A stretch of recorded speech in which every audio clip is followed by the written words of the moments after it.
Although newspaper and television commentators often claim there are few substantive differences between Gerald Ford and Ronald Reagan, others obviously disagree.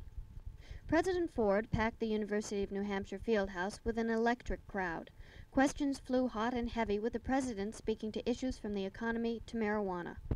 Until there is a higher degree of unanimity among the scientific world that marijuana is not harmful to the individual, I do not think we should decriminalize marijuana.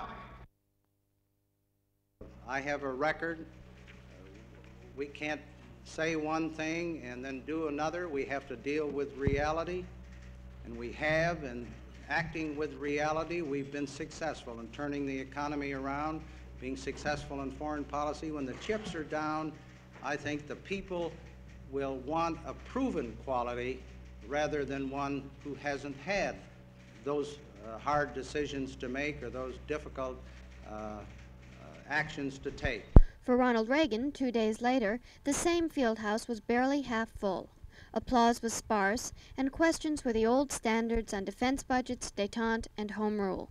I have made a proposal, which I won't go into detail here, but I have made a proposal that there are half a dozen areas, maybe there are more, but a half a dozen programs presently run by the federal government, that the federal government is not equipped to run them. It has been a signal failure in all of them.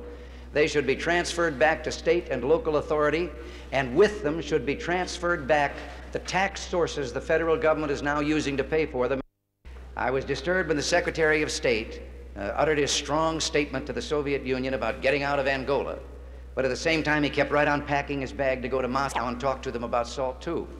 And I said that I think if detente is to become a two-way street, because it's a one-way street now, used by the Soviet Union to our disadvantage, I said that I thought the United States should really make it firm. He should have unpacked his bag and said, I can't go to Moscow until we resolve this issue.